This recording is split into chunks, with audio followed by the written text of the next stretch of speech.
పిఠాపురంలో పవన్ కళ్యాణ్ గెలుపుకు తాము కూడా శక్తి వంచన లేకుండా పనిచేశామని కానీ అధికారిక కార్యక్రమాలకు కూటమి ప్రభుత్వంలో భాగస్వామ్య పార్టీకి చెందిన తమను ఆహ్వానించకుండా ప్రోటోకాల్ పాటించకపోవడం బాధాకరమని, అసలు ఇక్కడ టీడీపీ కౌన్సిలర్లే ఉన్నట్టు తెలియదని తహసీల్దార్ చెప్పడం చాలా విడ్డూరంగానూ అగౌరవంగానూ ఉందని Pithapuram municipal TDP floor leader Allavarapu Nagesh ఆవేదన చెందారు. పిఠాపురం బంగారమ్మ రావి చెట్టు సెంటర్లో గల ఒక కిరాణా షాప్లో పౌర సరఫరాల శాఖ ఆధ్వర్యంలో ప్రజలకు తక్కువ ధరకే కందిపప్పు, బియ్యం, సరుకులు అందించేందుకు ఏర్పాటు చేసిన ప్రత్యేక కౌంటర్ ప్రారంభోత్సవానికి తమకు ఆహ్వానం లేదంటూ టీడీపీ కౌన్సిలర్లు అల్లవరపు నగేష్ మీడియా ముందు వాపోయారు. ఈరోజు రాష్ట్రంలో కూటమి ప్రభుత్వం ఏర్పడినందుకు ప్రజలందరికీ కూడా ధన్యవాదాలు తెలియజేస్తూ, పేద ప్రజలు సంక్షేమమే కాకుండా వాళ్ళు ఆర్థికంగా నిలదొక్కుకోవాలనే ఉద్దేశంతో ఈరోజు కూటమి ప్రభుత్వం అయినటువంటి చంద్రబాబు నాయుడు గారు, ముఖ్యమంత్రి అయినటువంటి చంద్రబాబు నాయుడు గారు, అలాగే ఉప ముఖ్యమంత్రి అయినటువంటి పవన్ కళ్యాణ్ గారు ఇద్దరు కూడా ఆలోచించి ఒక మంచి నిర్ణయం తీసుకోవడం జరిగిందండి. అదే రైతు బజార్ల ద్వారా అంటే మొత్తం రాష్ట్రంలో 250 దగ్గర స్టాల్స్ వేసి కందిపప్పు అలాగే బియ్యం కూడా తక్కువ రేటుకి ఇవ్వాలనే సదుద్దేశంతో కూటమి ప్రభుత్వం ముఖ్యమంత్రి గారు ఏర్పాటు చేసినటువంటి కౌంటర్లు ఈరోజు పిఠాపురంలో కూడా ఒక 5 కౌంటర్లు ఏర్పాటు చేయడం జరిగింది. ఈ 5 కౌంటర్లకి కూడా సివిల్ సప్లై డిపార్ట్మెంట్ అయినటువంటి ఎంఆర్ఓ గారు వాళ్ళు కూడా టీడీపీ వాళ్ళకి ఇన్ఫర్మేషన్ ఇవ్వకపోవడం నిజంగా శోచనీయం. ఆ మేడం గారికి ఇప్పుడే ఫోన్ చేశాను, తహసీల్దార్ గారికి ఫోన్ చేస్తే మున్సిపాలిటీలో టీడీపీ కౌన్సిలర్లు ఉన్నారని తెలియదండి నాకు అని చెప్పడం ఆవిడ నిజంగా హాస్యాస్పదంగా ఉంది. అందరూ వైసీపీ వాళ్ళే అండి, మీరు ఎవరూ లేరని చెప్పారు మాకు, అందుకని మీకు ఎవరికి తెలియదండి, మీకు ఎవరికి చెప్పలేదండి.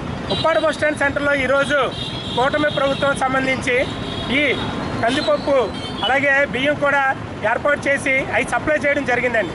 ఉప్పాడ బస్ స్టాండ్ సెంటర్ అనేది 3 వార్డులకు సంబంధించినటువంటి సెంటర్. ఇది ముఖ్యంగా 10వ వార్డు అలాగే 14వ వార్డు 15వ వార్డు 3 వార్డులు కూడా టీడీపీ కౌన్సిలర్లు ఉన్నారు.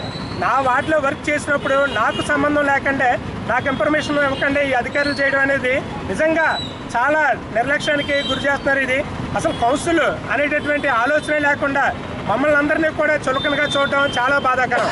కూటమి ప్రభుత్వం పైన తెలుగుదేశం పార్టీ గవర్నమెంట్ ఈరోజు ఉన్నటువంటి గవర్నమెంట్లో తెలుగుదేశం కౌన్సిలర్ని గుర్తించకపోవడం అనేది చాలా బాధాకరంగా కనిపిస్తుంది. ఏదైనా సరే నాదెండ్ల మనోహర్ గారు సివిల్ సప్లైస్ మంత్రిగా వారు చేసినటువంటి కృషి అభినందనీయం.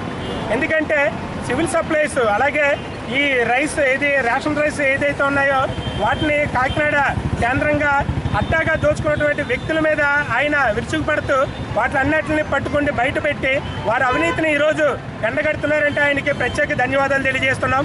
ఇటువంటి కార్యక్రమాలు ప్రభుత్వానికి సంబంధించినటువంటి కార్యక్రమాలు, పార్టీలకు సంబంధించిన కార్యక్రమాలు కాదు. ఇది కూటమి ప్రభుత్వంలో తెలుగుదేశం, జనసేన, బీజేపీ 3 ఉన్నాయి. 3 ఇన్ఛార్జీలకు కూడా ఇన్ఫార్మ్ చేయాల్సిన బాధ్యత అధికారులకు ఉంది. ఎటువంటి ప్రోటోకాల్ లేకుండా కౌన్సిలర్లను పక్కన పెట్టి మాకు సంబంధం లేదని చెప్పడం చాలా బాధగా ఉంది. ఏది ఏమైనా ఇటువంటి కార్యక్రమాలు చేసి పేద ప్రజలకి అండగా నిలుస్తున్నటువంటి కూటమి ప్రభుత్వానికి మా పిఠాపురం మున్సిపల్ కౌన్సిల్ అందరి తరఫున కూడా ధన్యవాదాలు, అభినందనలు తెలియజేస్తున్నాం. కాదు మేడం, మీరు ఎడ్యుకేటెడ్ అయ్యండి, ఆఫీసర్ అయ్యండి, మీరు ఇలాగా చేసేస్తే ఎలాగండి?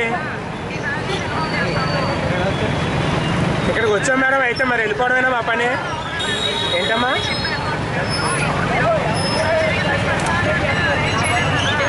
లేరన్నారండి, అదేటమ్మా?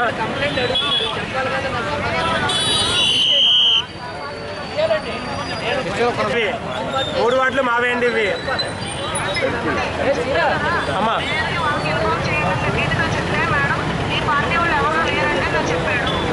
ఎవరండి ఆయన?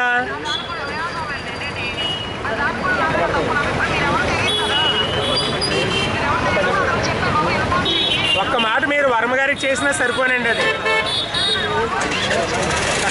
అది ఇప్పుడు కాదండి, ముందుగా చెప్పుంటే ఆయనన్నా మాకు చెప్పును. ఓకే అమ్మా, ఓకే అయిపోయింది కదా, అలాగే నేను ఉంటాం.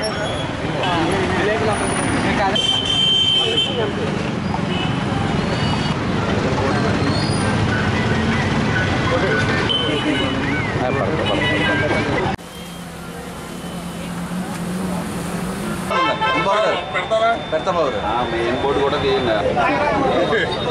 Okay okay okay.